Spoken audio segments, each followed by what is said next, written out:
Saya tidur lagi tuh Mas, saya merem-merem mata saya. Oh, kalau yang ini Mas berasa banget Mas, parah banget itu tempat tidur itu kayak saya tuh kayak diangkat dari dia tuh posisinya kayak di bawah, dia ada di bawah, perasaan saya tuh ada di bawah tempat tidur. Itu saya kayak diangkat gini nih, diputer-puterin kayak gitu sama dia diangkat gini ya, kayak diputer-puter gitu ya.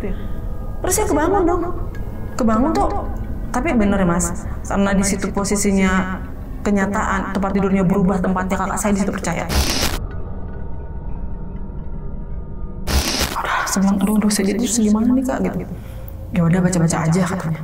Nah setelah itu Mas, saya tidur lagi tuh, saya ngomong sama kakak saya, Kak, tapi saya temenin dulu kamar mandi. Saya bilang, udah saya liatin aja. Nah pas kamar mandi yang kedua itu Mas, saya ngeliat perempuan Mas di situ Mas, lagi duduk, tapi mukanya saya nggak ngeliat. Dia tuh kayak makan apa gitu, saya nggak tahu deh. Saya udah nggak bisa teriak. Saya cuma bilang, Kak, saya bilang. Terus kakak saya datang, dia udah nggak ada.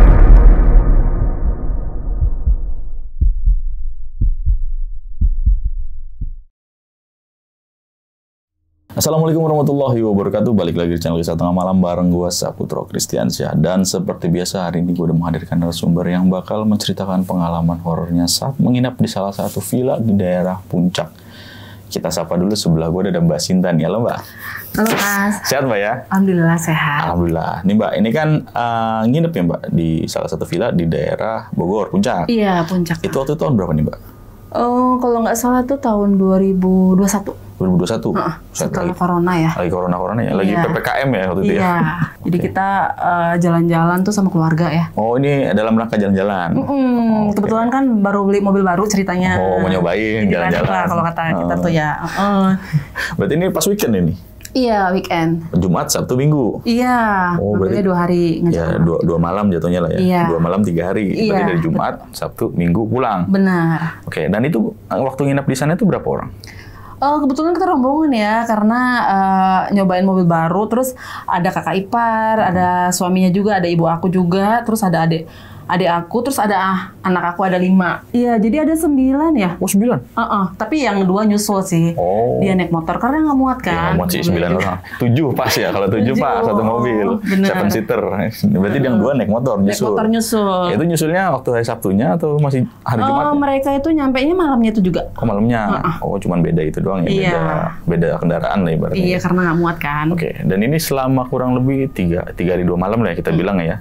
Ini yang ngalamin horornya Mbak aja apa semua satu keluarga nih? Iya, sebenarnya sih awalnya sih aku. Mereka tuh nggak mau cerita karena takutnya yang lainnya kan jadi berasa risih ya. Iya. Jadi mereka pendam, cuman aku doang yang kayak yang ribut gitu.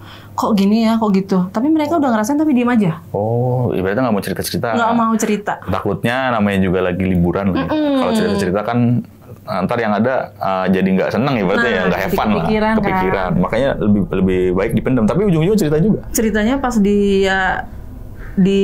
jalan sih. Oh lagi jalan pulang. Terus dan aku nyambungin begini-begini. Oh iya. Oh, sesuai semuanya. Berarti apa yang dialamin keluarga sama Mbak Sinta sama itu? Sama. Oke, berarti kurang lebih 3 hari Mbak ya? 3 hari ya. Oke, berarti untuk cerita lengkapnya mungkin kita tahan dulu nih Mbak nih.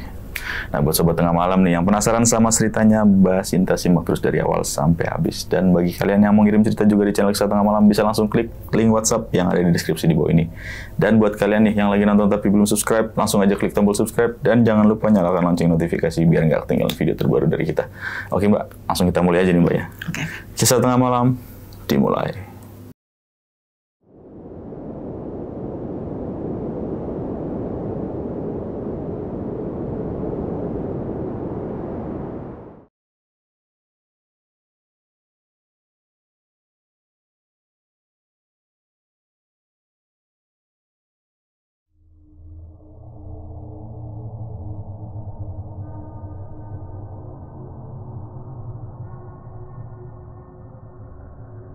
Jadi gini, awalnya tuh kan kita nih karena baru beli mobil baru kan mau jalan-jalan sekeluarga. Ya udah deh kita cari aja yang suasana yang beda nih. Kalau di Jakarta kan cuman hanya sekedar di hotel terus nggak ada pemandangannya. Nah udah kita putusin nih ke Puncak yang lebih enak gitu kan, bisa rame-rame lah gitu satu tempat gitu. Nah akhirnya kita selama di perjalanan itu memang tuh macet. Terus kita kebetulan ada kenalan di sana. Dan aku juga pernah nginap di villa itu. Nah, kita ada telepon tuh sama si AA-nya. Nih kita mau nginap ya, mau pakai kamar yang kemarin kita pakai gitu kan. Kata dia, oh iya mbak, iya gitu. Tapi karena berhubung macet di jalan itu ya, tahu sendiri perjalanannya kan jauh. Terus nyampe di sana itu kurang lebih, aku kan berangkatnya sore ya. Nyampe di sana itu sekitar jam 9-an. Dia sih udah nungguin sih, karena udah janjian. Nyampe di sana aku telepon, nah dia bilang kirain nggak jadi katanya, soalnya udah lama banget nunggunya. Terus gimana nih, A? Nah, ya kamarnya udah ditempatin katanya. Sama saudaranya sih bilangnya gitu. Tapi memang sih kita nggak bisa nyalain dia walaupun kita ada booking, tapi kita kan nggak bayar. Oh, nggak DP? Belum, cuman karena ada kenal aja, sistem telepon aja gitu. Akhirnya dia bilang, Mbak, gimana katanya? Ya gimana sih, aku dikasih orang gitu. Saya kan taunya ini udah enak, saya mau bawa keluarga saya di sini. Oh gini aja deh katanya, saya ada di atas aja mau nggak gitu. Terus, ribet naik turunnya gitu kan, karena bawa anak-anak. Enggak bagus kok, sama kok, cuman beda di atas doang kata dia gitu. Terus aku ngomong dong sama kakakku, Kak mau nggak? Ya terserah lah, masa kita balik lagi? Kan udah bawa bekal-bekal ya Mas ya. Udah bawa beras, mau masak-masak ya kan, namanya liburan. Tapi boleh lihat dulu nggak gitu. Terus kata dia, ya udah yuk katanya gitu. Kan emang dia penjaganya. Aku nawar nih ininya, aku nanya harganya. Nanya, aku tanya ini berapa gitu. Sama katanya gitu. Enggak gitu kan di atas nih. Itu dikasih murah loh sama dia. Iya, kita juga kayak seneng banget ya kalau punya kenalan kayak gini ya. Enak ya kalau punya kenalan dikasih murah. Itu 300.000 loh.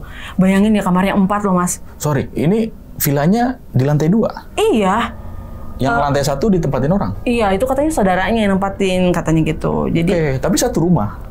Sebenarnya satu rumah di atasnya tapi beda tangga. Jadi tangganya sebelah itu saya naiknya gitu. Oh, jadi dari lantai 1 ini nggak bisa ke lantai 2? Nggak bisa. Dari dalam lantai 1 nggak bisa ke atas? Nggak bisa. Harus dari samping? Nah, beda pintu soalnya Mas. Iya. Cuman ya, tangganya di sebelah itu, dari bawah itu kayak ada kayak tempat masak tapi dapur kotor gitu. Naiknya dari samping itu terus di posisinya itu sih nggak ada jendela ya, cuman kayak kaca biasa tapi nggak kebuka gitu. Oh, kaca buat mati jalannya. gitu. Nah, terus akhirnya kita seneng dong ya kan, kita berpikir nih harga yang kita pikirkan 7,5, tapi karena dikasih 300 langsung kita naik. Aku sih nggak ada perasaan apa-apa ya pas masuk, cuman aku tanya, yang pertama nanya ada wifi-nya nggak gitu. Kata dia nggak ada ya. Terus ya nggak ada di sini katanya, di bawah memang ada gitu. Oh ya udah tuh. Terus akhirnya kita biasa bebenah-benah ngangkatin barang-barang ya Mas, masak lah gitu kan. Karena kan disediain, kalau di villa itu kan ada kompornya, bisa masak, kita bawa beras masak gitu. Kalau nggak salah tuh kelar-kelarnya itu kita masak itu sekitar jam 11 kita makan. Iya, makan bareng-bareng gitu udah. Ya, akhirnya itu tuh kita nggak ada acara bagi-bagi kamar, kamu tidur di sini, kamu tidur di sini, nggak ada. Bebas lah mau tidur di mana ya kan.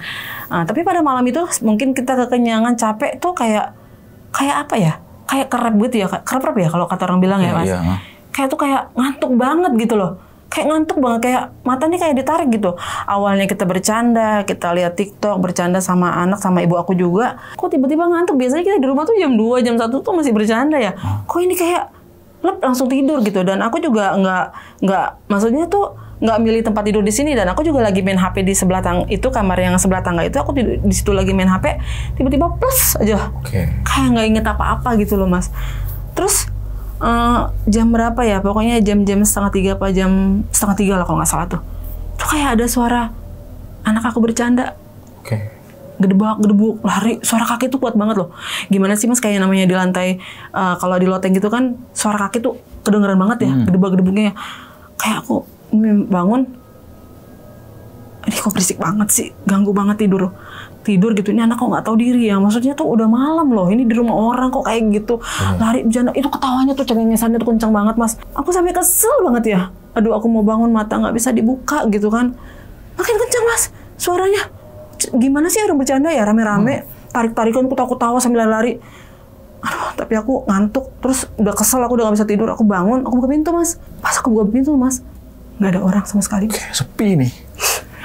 Aku kaget loh, pokoknya aku bingung lah. Aku ngigo atau gimana ya? Nggak ada orang sama sekali. Pokoknya tuh di ruang tamu tuh nggak ada orang.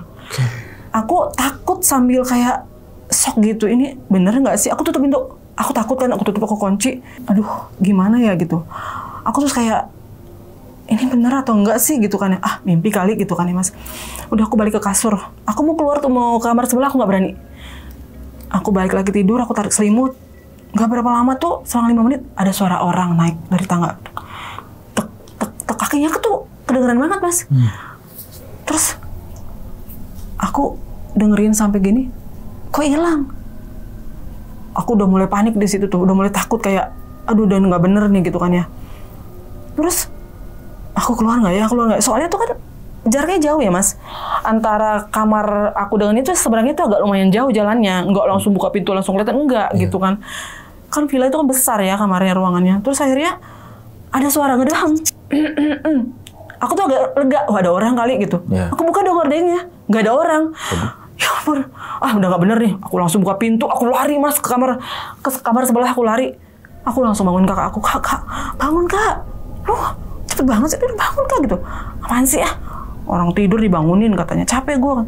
Kak, gimana ya mas, walaupun saya ketakutan tapi kan itu kamarnya sempit, saya mau tidur paksain juga nggak muat gitu kan, nggak bisa saya tidur di situ juga gitu. Soalnya anak saya di situ, ada adik saya juga, ada ibu saya juga kan. Terus akhirnya saya bangunin, pokoknya saya bangun kak gitu. Apaan sih, dia kesel ya kan mas. Tapi dia kesel juga karena tempatnya posisinya nggak muat. Dia jalan sambil merem-merem, apaan sih? Saya pegangan kenceng. Udah lu jangan sering nonton horor deh, kata dia gitu kan. Jangan bercanda, katanya gitu. Saya tutup pintu lagi tuh mas, saya kunci. Saya bilang, kak dengerin dulu gue cerita gue nih gitu. Tadi ada yang lari-lari. Udah besok aja ceritanya, ngantuk gue katanya. Ya karena saya ditemenin dia, saya walaupun takut agak mendingan ya mas ya gitu. Terus ada gitu, saya tidur tuh masih ada tuh suara kaki, masih ada suara kaki. Terus saya bilang, kak dengerin tuh kak, ada suara kaki. Aduh lu udahlah tidur aja, kenapa sih, gue capek nih, kata dia gitu. Udah tuh mas, akhirnya kita bablas tidur nih, udahlah aku meramin mata tuh tidur. Pas bangun pagi, terus ibu aku biasa kan beres-beres. Terus aku ngomong sama ibu aku, mah semalam tuh aku denger anak-anak lari-lari gitu. Apaan katanya, anak-anak tidur semua pulas kok katanya. Iya makanya mak, jangan-jangan ini ada, udah kalau ngomong jangan sembarangan, kata ibu aku gitu ya mas. Oh ya udah aku diem tuh. Ibu aku nih nggak percaya, dia cuci piring lah biasa, masak gitu kan, masak biasa. Terus aku ngomong sama kakak aku, kak semalam tuh ini loh kak, mak ini kebanyakan nonton ini nih, setan horor nih jadi begini nih katanya. Ya udah akhirnya tuh biasa tuh normal ya, kayak masak makan gitu. Terus aku ngajak kakak aku keluar, kali lihat pemandangan di luar tuh ya gitu. Pas ngelihat keluar gitu, aku tuh buka pintu belakang tuh, memang di belakang itu tuh ada kayak apa ya, kali sungai gitu ya. Bagus sih pemandangannya pas buka pintu belakang itu, pokoknya ada kali gitu, bagus ya pemandangannya. Terus di situ tuh kita suasananya bagus nih buat main TikTok ya gitu ya mas. Aku main TikTok di situ sama kakakku joget-joget. Nah nggak berapa lama tuh di samping itu ada orang Arab keluar. Kaget dia, kayaknya sih dia penghuni situ atau dia lagi liburan, saya nggak ngerti deh. Dia kaget lihat kita. Terus aku dengan pedenya, kita cantik kali ya kak ya, kok dia ngeliatnya gitu banget gitu. Mungkin dia ngeliat kita kok heran, kok ada orang nginep di sini gitu loh. Karena ini kan kamar mungkin nggak pernah ada yang nginep di sini, jadi dia kayak kaget, kayak sok gitu. Terus aku ngomong sama kakakku, kak apa karena kita cantik kali diliatin, dengan pedenya gitu ya. Karena dia bahasanya bahasa Arab dan kita nggak paham. Bahasa Arab gitu kan. Terus bahasa Inggrisnya juga beda lah ya sama kita. Nah nggak berapa lama pembantunya keluar, negur kita dengan pakai bahasa Indonesia. Dia tanya, Bu maaf kata dia, kapan nginepnya katanya, kapan datangnya. Terus kita jawab semalam mbak gitu. Kenapa emang gitu?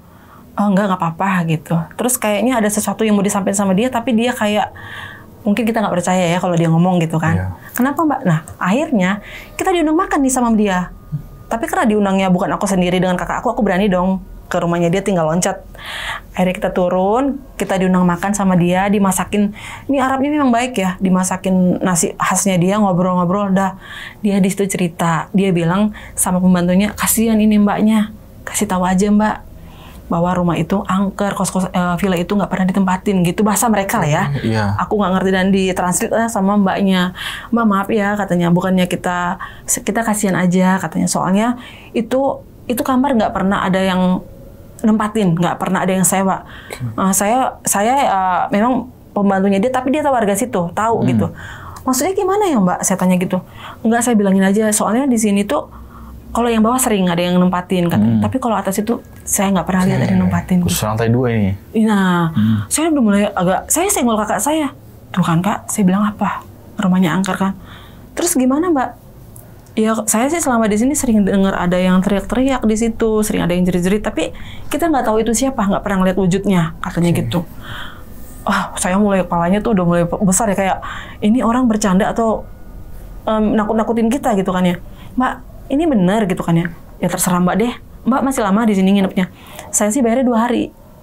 Sampai nanti malam masih nginep, besok baru pulang, ngomong gitu. Terserah nanti Mbak ngerasain sendiri.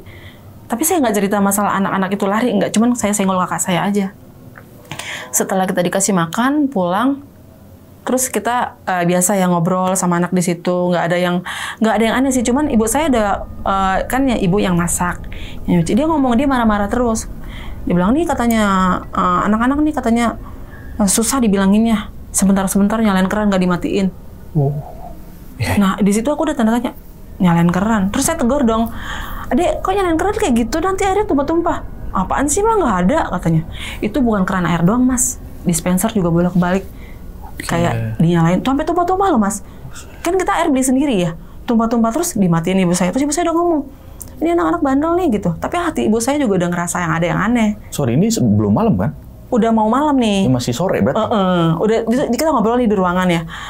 Terus dia ngomong, ini anak-anak pada bandel nih katanya. Terus saya bilang, kenapa? Iya nih katanya main keran dikit-dikit dinyalain, saya udah matiin katanya. Nyalain lagi keran kamar mandi. Bukan keran kamar mandi aja katanya. Air juga dispenser. Dibuka lagi, udah ditutup, buka lagi sampai banjir. Saya tegur ya mas, Adek jangan kayak gitu dong. Apaan sih mah? Nggak ada loh. Nggak ada main keran, nggak ada ini. Nah, di kamar itu juga ya mas ya. Di dapur itu juga ibu saya bilang, ini katanya piring diberantakin, udah saya cuci diberantakin. Ya Allah, sampai piring-piring loh diberantakin. Mungkin saya nggak tahu lah ya, penghuninya nggak suka sama kita, saya juga nggak ngerti ya mas. Pokoknya saya nggak ngeliat wujudnya, tapi saya ngerasain gitu ya. Terus saya ngomong, saya deketin ibu saya, mah bener piring diberantakin anak-anak.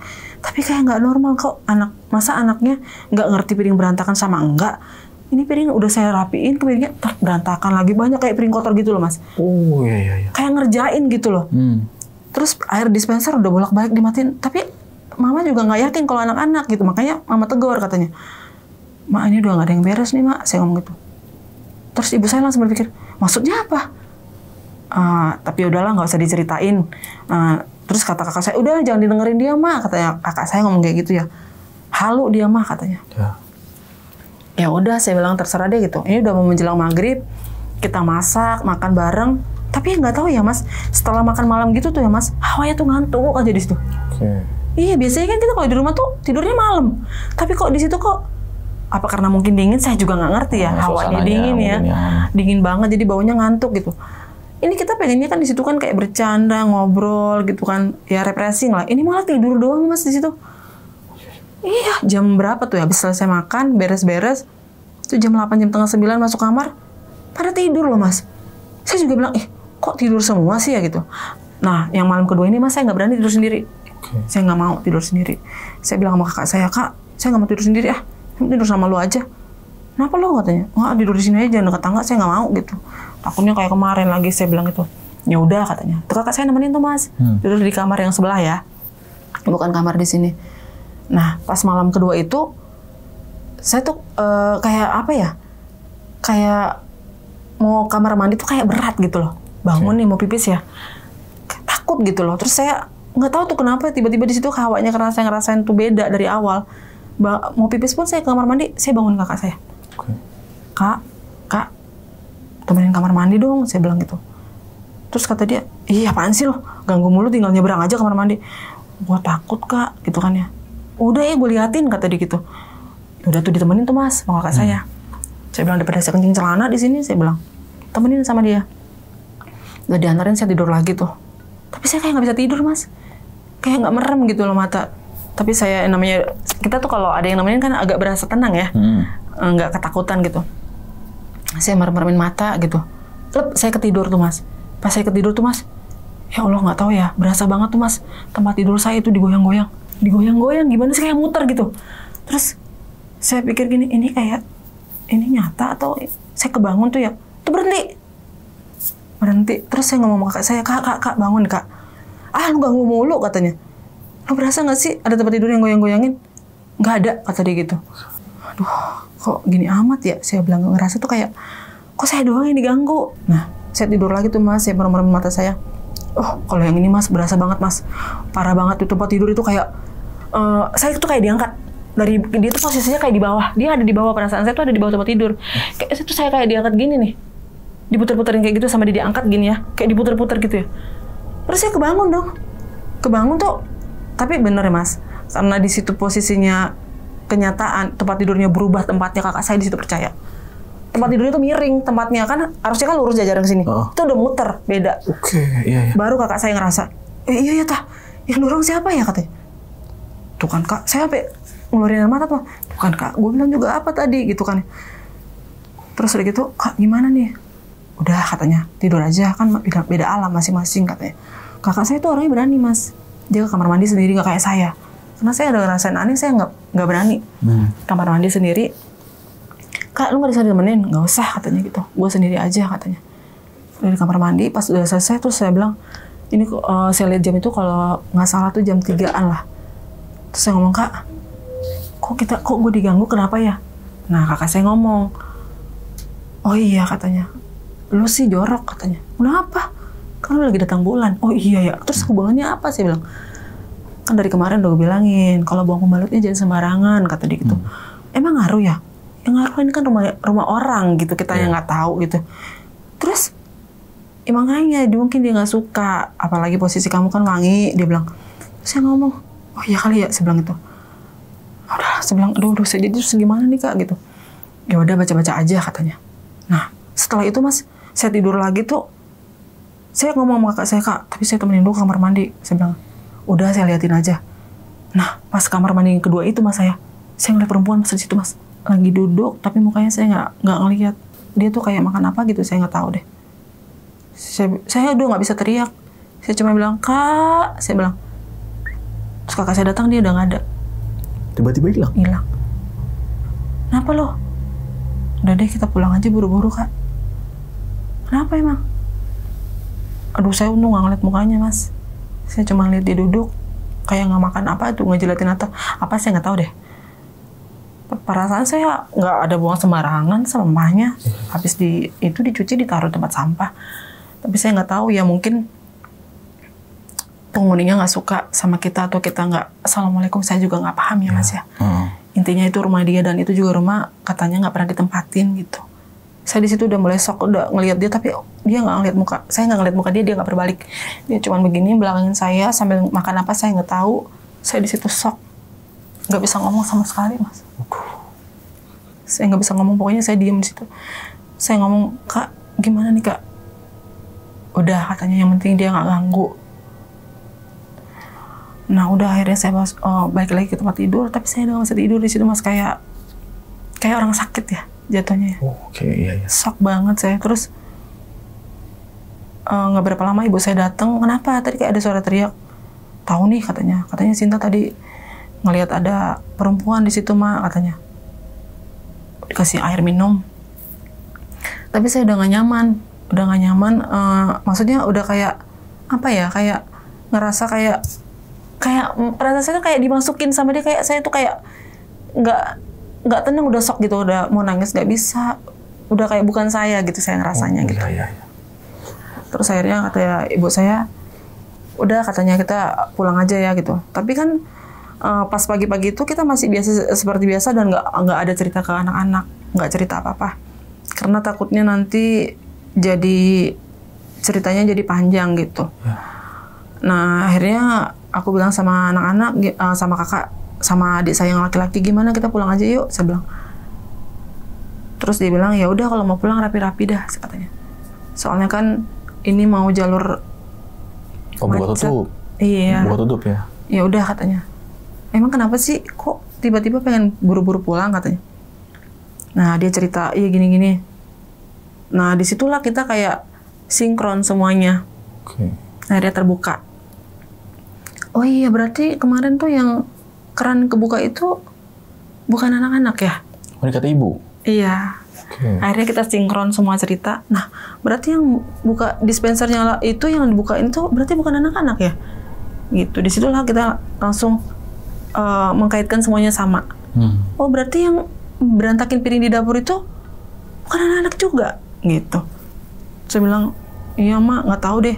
Dari awal sih aku udah ngerasain, tapi aku cerita pada nggak percaya gitu. Terus kata ibu saya, ya karena kita kan belum lihat ya, gimana mau percaya. Tapi karena udah ngerasain dan kakak saya juga ngerasain posisi tempat tidurnya berubah. Dan di situ kakak saya juga bilang, ya udahlah kita buru-buru pulang aja. Tapi karena suasananya masih buka tutup gitu, ya udah nanti aja pulangnya. Kalau seandainya kita tunggu waktu menunggu agak siangan gitu pulangnya. Tapi karena walaupun saya badannya lagi fisiknya saya nggak enak, saya bilang saya kan kalau di mobil lama-lama saya nggak tahan ya mas, kayak mabuk lah gitu. Terus saya ngomong sama kakak saya, kak gimana kalau kamu aja yang bawa motor, saya ikut kamu aja.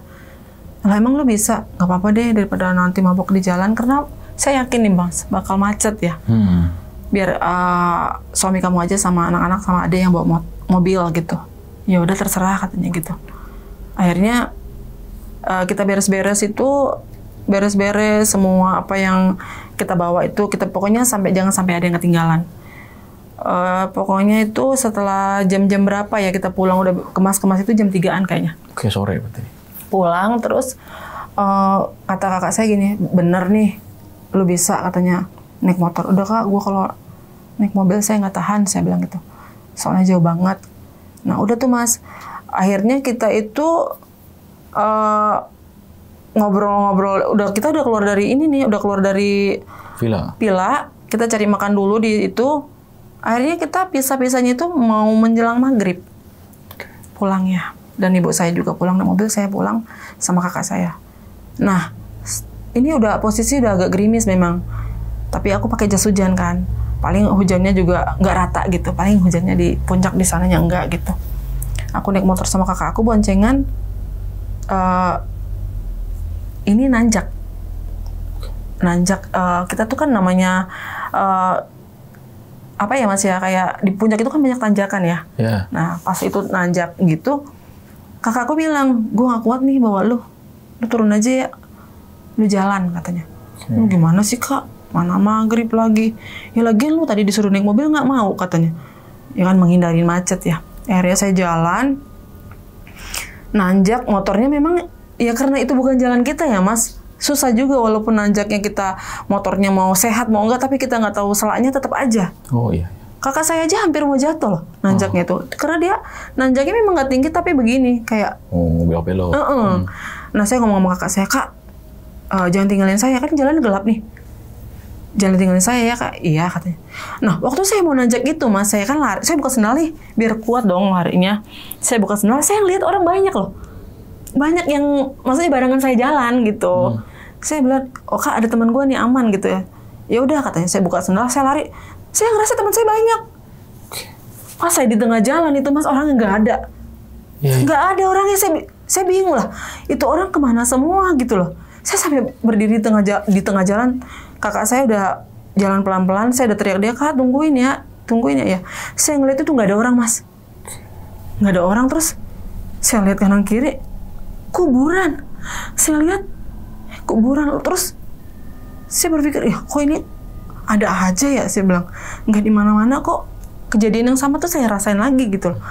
Tadi orang itu banyak loh barengan saya lari-lari, kok nggak ada tiba-tiba di tengah jalan. Nah terus saya teriakin kakak, kak tungguin kak. Kakak saya udah nyampe di ujung, saya ditinggalin di ujung. Saya di situ masih masih berhenti karena capek ya mas. Nanjaknya gitu. Saya kuat ya, saya ngaso dulu, jantung saya udah mau copot mas. Saya udah nggak bisa napas, saya ngerasa mati nih gue nih, kayaknya mati deh, karena udah ngap-ngapan ya kan, masih shock juga, kok begini banget gitu jalannya. Nggak berapa lama ada motor datang mas, terus dia juga kayak mau jatuh. Dia turun ya, diboncengnya turun, terus teriak, tolong katanya. Saya kan takut ya, saya samperin dong, tolong. Dikiranya saya setan mas. Bukan mbak, saya orang. Saya bilang, ya Allah mbak, maaf mbak ngapain di sini? Ini kan angker loh, mbak ngapain di sini katanya. Saya nggak kuat, ini kakak saya nggak kuat. Ayo mbak jangan di sini katanya. Ini angker loh katanya, ini banyak kejadian di sini katanya.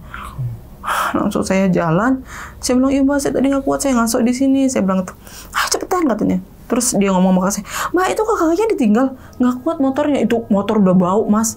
udah kayak ngebul gitu, apa saya nggak ngerti lah ya. Terus sampai udah di motor tuh saya gemeter mas, gemeter. Saya bilang ini, kak, kayaknya gue pingsan deh ini kak, gue pingsan nih gitu. Udah, ntar aja kita tunggu terang dulu, kita cari warung kita minum kan. Gue mau pingsan nih, gue nggak kuat nih gue nih gitu kan. Akhirnya nyari warung, saya dikasih minum air hangat. Tapi saya di situ kayak badan saya makin udah nggak karuan. Kayak, aduh, dibilang, saya rasanya tuh kayak udah bukan gue nih, kayak ngambang nih. Akhirnya kata saya, udah baca ini banyak-banyak istighfar aja dah katanya. Udah banyak istighfar katanya. Masih kuat nggak katanya? Kalau nggak kuat, udah istirahat dulu di sini katanya. Lu sih bandel dibilangin tadi suruh naik mobil bareng-bareng nggak mau katanya. Ya udahlah saya bilang, udah yuk pelan-pelan saya bilang itu. Jalan. Akhirnya berapa jam perjalanan ya ke rumahnya mas ya? Kayaknya saya nyampe rumah itu hampir 3 jam lebih. Oke, sekitar jam 9 berarti? Iya, nyampe di sana. Saya nangis mas. Saya tuh kayak esok gitu, saya nangis. Kok gini banget ya? Saya bilang, aduh ya Allah, salah saya apa ya? Saya nangis di situ. Terus di situ saya kayak bilang, udah deh cari minta air deh sama Pak Ustadz. Saya bilang, ini kayaknya badan saya nggak enak nih. Saya bilang gitu. Terus ibu saya juga mulai takut. Emang kenapa sih tadi? Tahu nih katanya. Tadi kan nanjak tuh mak. Kayaknya kita nyasar dah. Tiba-tiba ada tanjakan kayak gitu. Nggak tahu di mana itu katanya. Tadi Sinta turun katanya. Karena motornya nggak kuat ngangkat. Dia ceritain kronologisnya. Ya terus gimana nih katanya. Saya di situ kayak, kalau kata ibu saya tuh kayak kesurupan ya. Maksudnya dibilang kesurupan sih tapi masih waras ya. Ketempelan. Iya ketempelan maksudnya. Ketempelan. Jadi saya kayak nangis saja. Bawaannya sedih mulu mas. Kenapa ya? Saya nangis saja. Saya kayak ngerasa kayak nggak punya teman. Kayak ngerasa kayak nggak punya saudara. Saya nangis di situ. Pokoknya saya sedih. Saya bilang kok gini amat ya. Saya bilang saya kemana-mana kok saya yang diiniin. Kata ibu saya makanya sering sholat. Jangan istilah katanya tuh jangan kayak ngerasa lu hebat katanya gitu. Terus saya bilang pokoknya saya nangis akhirnya dibawa ke orang pintar mas saya. Situ saya diobatin, lama mas saya sakitnya. Kayaknya itu hampir 2 bulan saya sakit sampai badan saya kurus. Lama juga? Lama. Soalnya ini katanya ngikut. Oh ngikut. Yang dari villa itu ngikut sampai ke rumah. Makanya saya bilang, kan ibu saya nanya, emang salah anak saya apa gitu. Ya katanya sih itu ya kayak, maksudnya gini ya mas, kalau kita ke rumah orang tuh numpang-numpang, kan aku tuh kayak ketawanya lepas, nyampe-nyampe main TikTok, goyang-goyang, kita nggak tahu, nggak numpang-numpang. Ya mungkin dia nggak suka ya ngeliat saya. Terus posisi saya juga waktu itu keadaannya lagi dalam kotor, mungkin dia di situ nggak suka lihat saya, makanya saya diliatin terus biar saya cepat pulang kayaknya, biar nggak di situ. Iya. Ya diobatin sama orang pintar itu lama itu sampai kita berobatnya tuh kayak non medis juga itu nggak kelihatan penyakitnya. Dokter aja bilang ini katanya mah, tapi mahnya udah di rongsen tuh, udah diobatin tuh, muka saya kuning mas, kuning kayak pucet gitu loh. Kalau makan muntah, nggak tahu kenapa. Terus akhirnya Pak Ustadznya bilang kan itu si AA yang punya villa itu kan kita ditelepon sama ibu saya. Ini saya mau nanya gitu, kok ini anak saya pulang dari sana sakit gitu. Itu tempatnya udah lama nggak ditempatin ya gitu. Tapi ya namanya dia punya villa nggak mau cerita lah mas. Oh iya benar. Dia bilang enggak kok bu, aman-aman aja. Banyak kok di sini orang yang sewa nggak ada apa-apa katanya. Dia nggak cerita apa-apa. Tapi ini anak saya sakit loh. Ya mungkin kecapean kali dia bilang gitu. Tapi yang Ustadznya bilang ini saya diikutin. Iya. Diikutin dari villa itu. Dari villa sampai saya diganggu di tanjakan. Itu katanya masih, ya maksudnya diikutin terus. Itu tanjakan itu sebelum masuk ke jalan raya itu? Sebelum masuk jalan raya. Tapi saya bingung waktu saya pertama pergi, apa saya nggak merhatiin, itu nggak ada loh. Nggak ada loh mas. Berarti kayak sasar salah jalan. Kayak sasar, iya. Makanya kok itu tiba-tiba tanjakan itu ada. Tadi kita nggak lewat sini, nggak ada loh tanjakannya, jalannya rata. Kalau puncak itu kan jalan rayanya kan belok, terus masuk ke kiri ya. Iya, ini curang mas. Iya masuk ibaratnya ke perkampungan sana lah ya. Iya. Baru masuk villa. Berarti di daerah situ ya bukan di jalan rayanya itu yang tanjakan. Bukan, tanjakannya tuh masih di dalam perkampungannya. Oh iya. Saya juga nggak tahu, kemarin tadi tuh nggak ngelewatin itu, makanya ini kita kayaknya nyasar. Soalnya kan banyak tuh gang-gangnya ke sana itu kayak ada jembatan. Jadi kita nggak tahu gitu. Iya, cuma hanya sekedar map doang. Aduh, Gila sih, berarti 2 bulan ini bener sakit. Sakit. Dan dari medis itu bilang mah. Sakit mah. Udah dikasih obat segala macam. Udah diobatin. Bilangnya ini nggak ada yang lain penyakitnya sampai saya tuh dibilang kista. Bukan kista, apa namanya? Usus buntu. Usus buntu, mau operasi tuh Mas. Udah masuk ruang operasi, saya nggak mau, ibu saya nggak mau tanda tangan. Nggak mungkin anak saya. Udah dirawat, udah pakai baju operasi Mas. Udah tinggal jalanin ibaratnya. Udah tinggal nunggu orang tua tanda tangan, ibu saya nggak mau. Enggak, anak saya nggak sakit. Nggak ada itu usus buntu. Alhamdulillah sampai sekarang saya nggak kena usus buntu. Itu bener enggak kan? Nggak ada. Makanya itu. Berarti diagnosa dari dokter salah itu. Makanya saya bingung ya, diagnosanya tuh. Ibaratnya dokter juga bisa buat salah lah segala macam. Iya, benar-benar. Dan tadi kan kalau emang nggak usus buntu kan gimana operasi ngeluarin biaya. Walaupun tanggung BPJS, kalau BPJS nanggungnya cuma sebagian kan repot. Ngeluarin biaya juga. Kalau keluarga kan pengennya cepat sembuh, tapi kalau dipikir gak logis kok tiba-tiba usus buntu itu, kalau usus buntu kan ada gejalanya ya Mas. Ya, penyebabnya juga ada. Iya, ini enggak orang cuma mual doang masa usus buntu. Iya, makanya itu. Bisa juga emah doang kan, kurang makan telat makan segala macam. Tapi emang penyakitnya emang nggak normal sih. Nggak normal. Repot juga sih kalau begitu ya. Dan tadi kan di villa itu selama 3 hari 2 malam ya. Sebelah tadi ada orang Arab. Orang Arab. Itu dia berarti tinggal di situ itu.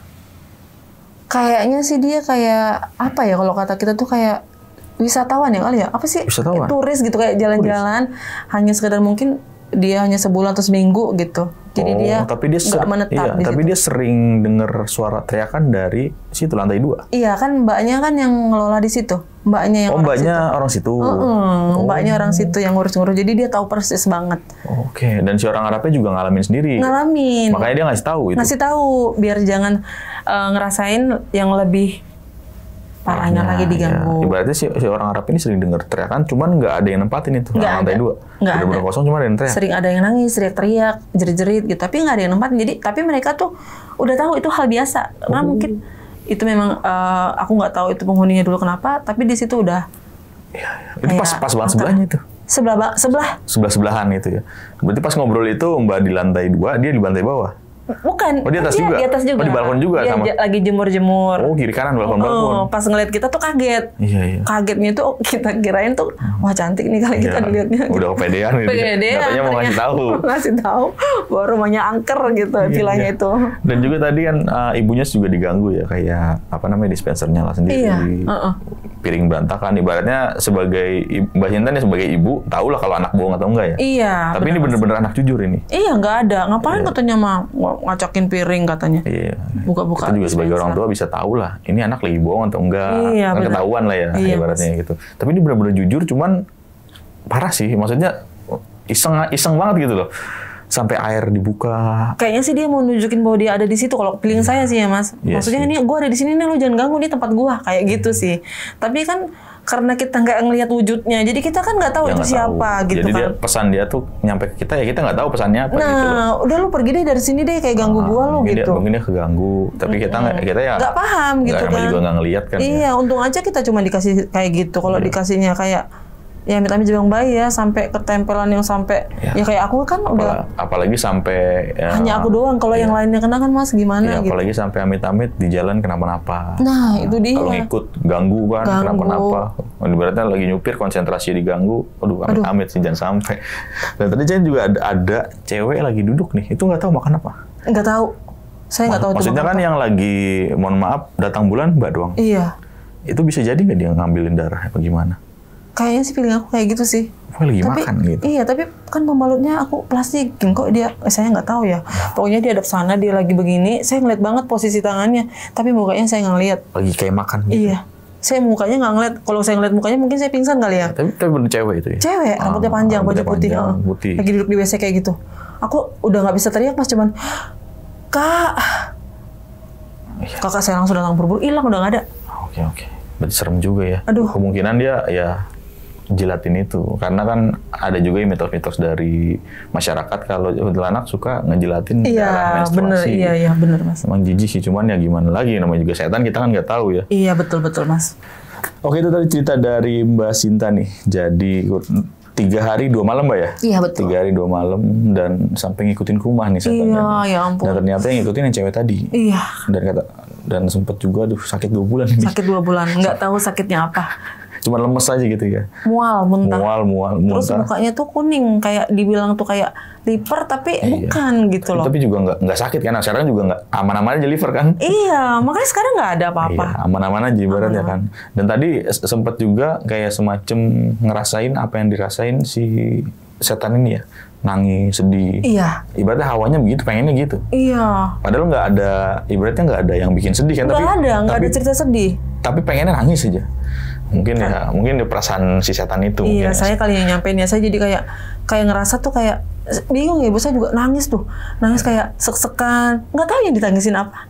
Saya juga bingung ya. Ya mungkin ya itu perasaan dari si setan itu mungkin ya. Serem kan kalau diingat itu, aduh. Tapi ini nggak tahu ya asal-usul dari setan itu. Nggak tahu sampai sekarang. Ustadznya juga nggak tahu. Saya jujur saya nggak mau, kalau diajak nginep villa saya nggak mau lagi. Kapok. Mendingan saya di hotel aja udah. Iya sih, udah lebih enak. Nggak mau saya di villa. Dan Pak Ustadznya juga nggak cerita-cerita itu. Kalau Pak Ustadznya itu dia nggak cerita apa-apa, cuman dia bilang saya dikasih ramuan sama dia, diminum tiap pagi aja gitu. Oh, iya. Tiap pagi. Dibacain air. Udah. Ya kesananya itu agak-agak membaik. Ya alhamdulillah sembuh. Ya, berarti masih menjadi misteri nih. Siapa sih si cewek itu? Dulunya tapi saya nggak mau kupas tuntas, takut udahlah. Cukup mending nggak usah kepo lah ya. Nggak usah. Ini Mbak Sinta, thank you banget nih. Iya, makasih. Udah mau share pengalaman yang luar biasa ini. Dan buat Sobat Tengah Malam, gimana pendapat kalian? Tulis di kolom komentar. Kalau kalian suka dengan video ini, bisa share, like, dan subscribe channel ini. Oke, segitulah kata gue Putra pamit undur diri. Mbak Sinta juga pamit undur diri. Wassalamualaikum warahmatullahi wabarakatuh.